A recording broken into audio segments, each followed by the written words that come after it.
خواهرم، من از پیش خود چیزی نمیگویم. الله تعالی در آیه 33 سوره احزاب میفرماید: اعوذ بالله من الشیطان الرجیم وقرن فی بیوتکن ولا تبرجن تبرج الجاهلیة الاولی واقمنا الصلاة و آتینا الزکاة و اطعنا الله و رسوله.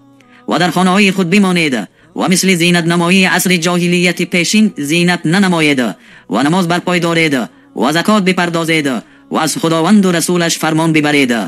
مگر همین از بندگی شما؟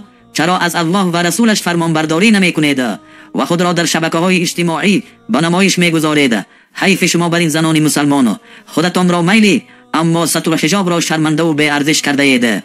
چرا ما بر گناه اصرار داریم؟ نمیدانم چرا. استغفرالله، خدایا رهنمایی کن تو ما را. چه ها کردیم چه ها، استغفرالله، چه ها کردیم چه ها، استغفرالله. شدیم آغشته با فرهنگ غربی و سنت را رها، استغفرالله. نبارد قطره باران خدایا سبب اعمال ما، استغفرالله.